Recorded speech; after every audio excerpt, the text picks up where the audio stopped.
welcome to Be More Digital's Body Chat. Today I'm joined by Emma Wilder, who is founder of Beyond Profit. And Emma, do you want to tell us a little bit about yourself and Beyond Profit? Yeah, so I started Beyond Profit in May 2017, having taken voluntary redundancy as a finance director from an educational charity based in Manchester. But it's something I'd always wanted to do. It had been at the back of my mind probably for about 8 years before that. I saw a real need for small and medium-sized charities to get the same finance and governance support that larger charities could afford, but obviously they couldn't.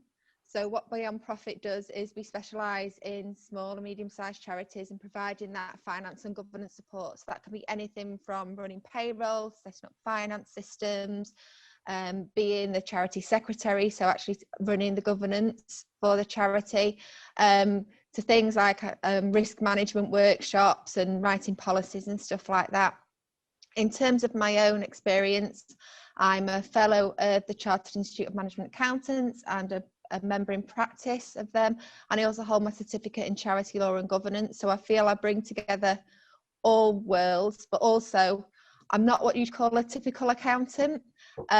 So I try and speak in plain English and try and make sure that trustees, senior managers and others in charities actually understand the finances of their organisation and the governance, because I think that's really important. Yeah.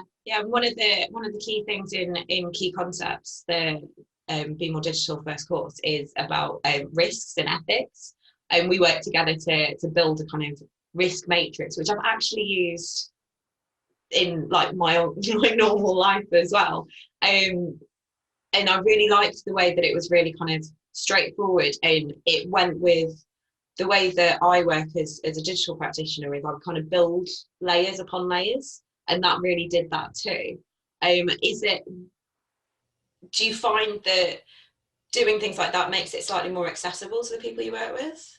Definitely, because I think if you go into somebody and you go, right, we're going to talk about risk management today, they'll be like a complete rabbit in headlights. They'll be thinking, oh my God, what's risk management? I've no idea. But people don't like to ask because people don't want to seem like they don't ask. And I find this especially true of trustees. They don't like to ask questions because they don't want to be seen to not to know, but it's all right not to know things. It's fine. It's all a learning curve for everyone. So yeah, I think if you introduce it at simplistic's not the right word, but at a level that everyone can engage with and understand, and then you build it up from there, then people do get that deeper understanding of things, and actually they own it a bit more and they're not afraid to ask those questions. Yeah, I think the riskiest thing is not being interested, and kind of, I always say like the first part of a digital journey is just to be intrigued in what digital is. And I suppose like that then opens up to wanting to learn and wanting to find things. I mean, the risk management set stages that you've created, I've just put into a project setup process for a client. So they were really struggling where quite often they would start a project, it would be great, and then something would happen. And the most recent project, all three things that generally happened in 1 week. So that was, the budget getting cleared and then denied, a bit of internal politics where people were a bit grumpy and stakeholder management hadn't happened. And then it was like timeline and deadline, because they were about 7 days away from meeting the deadline when the budget got cancelled. So it was like, goodness. Yeah. So I've then used all of this learning from how a project shouldn't be run in that organisation, and noticed that there's a need to sit down and have these kind of, at the first meeting of the project team, there needs to be a risk management process. And we need to talk about what are the opportunities that we could have from this project, and could it be that this project turns into something that's bigger than the initial scope of the project for the organisation later down the line? What are the biggest risks for this project? Well, people could leave because they could get so frustrated with it, and as soon as you know that and you have that awareness, you have it written down, it's really, really helpful. So I'll give you a bit of feedback once they put that process in place for the next project, but hopefully it works. And I think it helps people to think through the best case and the worst case scenarios. So I bet at the start of that project, nobody thought, well, what if the budget gets denied?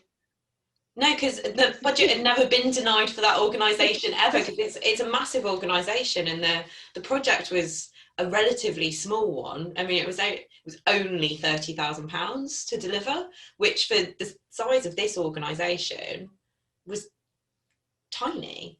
So it kind of felt like it was an everyday, we'll just do this, no one will complain. And then someone got a bit annoyed and decided to say no.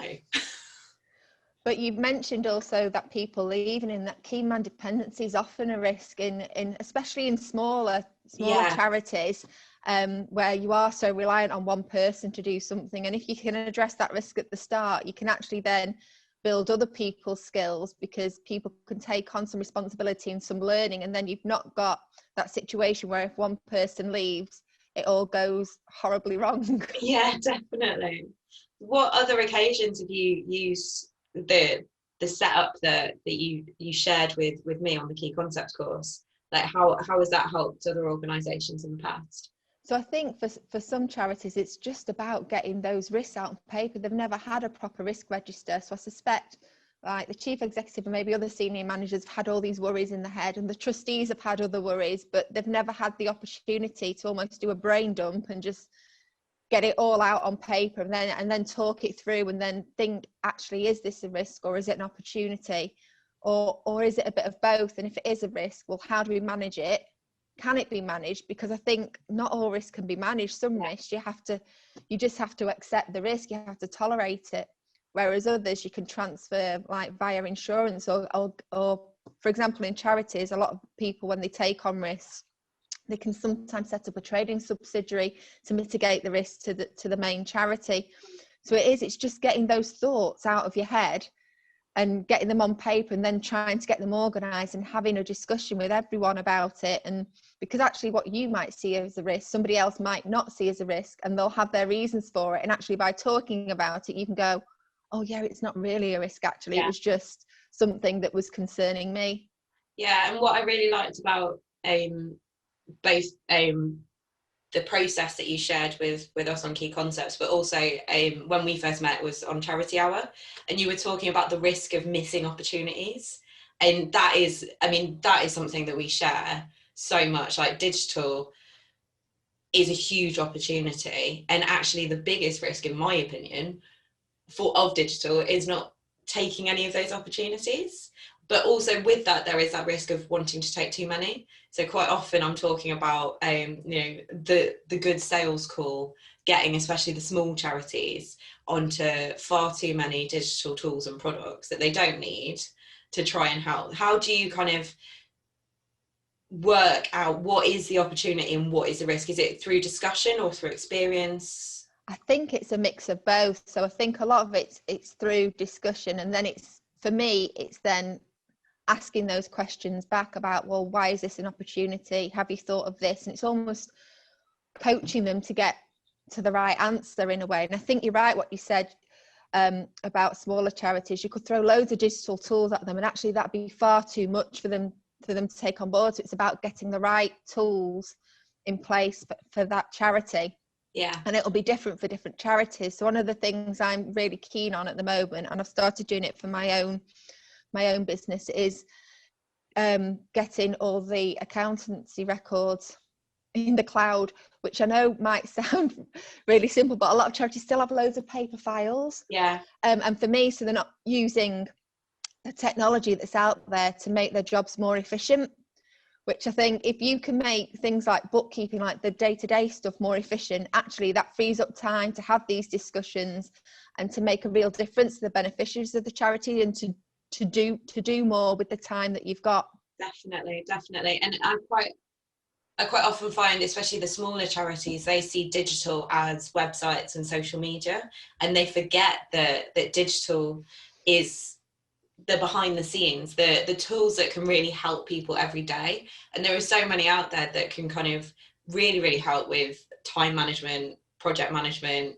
You can start to automate tasks so that you get reminders to do stuff and just to click review and click a button, which is so much easier than getting your paper file and typing it into Excel. I mean, I've got now, for my personal accounts, I use a tool, and every Wednesday morning I get a notification on my calendar just to look at it, and all I have to do is say business or personal, and then I know what I'm potentially going to pay with my self-assessment tax in the following year, and it just makes everything so much simpler. And I can also start saving for the tax liability. Important. Yeah. So one of the things I tend to try and use with my clients is it's an app called Auto Entry, and basically what it does is most people get invoices sent to them via email now. So you forward it on to Auto Entry, and Auto Entry extracts all the data from the invoice, and then it starts to learn where to code it. So you have to tell it at first, but it learns where to code it, and then it can put that information and push it through to your accounting system, so it's already there. And what it also does is attach a copy of that invoice, so you don't need to print it out, you don't need to keep paper records. So it's all there in one go. And what's really useful for that is then when you have an independent examination or an audit, you can give the person who's doing the audit or the independent examination their own login, and they don't have to bother you for copies of loads of invoices. But it streamlines the process. So to begin with, yes, you might have to tell this piece of software where to code stuff, but it learns, and in the long term it saves so much time. It saves that human error as well, because we've all been there and done that, inputted invoices, and it's really easy to miskey a figure, and it's just saving that time. But you're right, I do think people think of digital as websites and social media. They don't think of it in the wider sense. It's such a shame, and it's kind of a bit of a mission that I'm on at the moment to try and sort it out. But do you know what's interesting? I think during lockdown, lots of people have had to embrace digital. So one of my clients, whereas before they used to deliver a lot of training face to face, they've had to go online. They've been forced to go online, and actually what it's done for them, it means their beneficiary reach is much wider, because before they would only deliver in their local area, but now through the power of digital they can deliver throughout the UK. So that's amazing, really, when you think about it. Exactly. But people are sometimes just scared to take that leap because you don't know what you don't know. Yeah, that's very true, and that's what I try and share, is because I find quite often there's that moment where you know that you need to, but you don't know how, and you don't know what it is that you need to do, because you know that you need to be more digital, but you don't know what that means, because you don't yet know what that is. Or so I am trying to kind of share and get people more aware of what they don't know, and what the opportunities are, and also what the risks are, and everything like that. And I think a lot of people think being more digital is expensive, and actually it doesn't have to be expensive. No, I mean, there's so many tools out there that are free or low cost. I mean, a lot of the tools that I use to run my courses are, £10 a month, and actually with a little bit of knowledge you don't need to spend a huge amount, but you do need to spend that time and invest that time in learning what that is, and what tools you can use and what tools you can't. But I would say that it's never free, but it's not the thousands of pounds that a lot of people think about. Definitely. And I think a lot of people, they have people contacting them, like you said before, about, oh, we can do this and we can do that. And it can cost thousands of pounds, but it doesn't need to. And for smaller charities, actually, if they can learn how to use these digital tools, then they can do it themselves. They don't necessarily have to have somebody on a long-term basis doing it for them. Definitely. And the big thing for me is the objective. Like, what is it that needs to happen? So if you're called by a fundraising platform, for example, hey, we've got this great new tool, you can put all of your runs, all of your challenge events on it, and we'll take the payment and you won't need to deal with it. And there's plenty of those out there. With a little bit of digital know-how and some connections to, like, an email automated email system and an automated payment system, actually you can do it yourself on your own website, and then you know where that information is, and it's safer for GDPR because you've got complete control. Yeah. You're not sending data through third parties without really knowing what's going on. But you do need to kind of understand what you're trying to do. Are you looking to use a tool like that because they've got a wider reach than you have through your website? Because if that's the case, then maybe there's other ways of doing it. You know, there's other tools that could just give you a notification and send that information through to you, and then or direct you to your website. You don't need to have them do the payment side of things and manage it that way. So it's really key to know the objective and what it is that you're trying to achieve. I think what a lot of people don't realise is some of the fundraising platforms, actually, you need to weigh up the cost benefit. Yeah. You really need to weigh up the cost benefit there, because you can end up sometimes paying more out in a monthly fee for it than you're actually getting in, depending on the size of organisation. But you're right, with a little know-how, it could be done a lot cheaper and achieve more. Yeah. And on the same side of things, with the kind of internal admin side of things, like actually spending a bit of money on an accounting software system, like you mentioned, that kind of auto reviews and sets up the emails, actually the cost analysis there is quite simple, because yes, there's a payment going out on a monthly basis, but you're freeing up staff time to then, and that's quite often forgotten, is when it's not a tool that brings income in, it's quite often forgotten that by freeing up staff time, that staff time can be moved to potentially bringing new sources of income in, or new ways to support beneficiaries. And that is where the importance of digital lies. It's not really about how income generation, it's more about savings. Yeah, it's not a means to its own end, is it? Yeah, I completely agree. I mean, I was the same. I used to input all my own invoices manually. Why? Emma, why? So I'm on a bit of a mission to try and get more digital with my own business, which I am doing, but try and encourage my clients to do the same as well, because it does make a difference for the smaller charities. Yes, think about the hours of staff time you could be saving doing mundane admin tasks that you don't need to do. Exactly. I think that's all we've got time for today, so thank you very much. Can you share with us how people find you online? Yep, so you can find me online. My website is www.beyondprofituk.co.uk, and you can also find me on Twitter, which is @beyondprofituk. Oh, I need to check that actually. I'll pop it in the info in the YouTube. And I'm also on Facebook @Beyond Profit Charities. Great, thanks a lot. See you soon, Emma. Bye. Bye.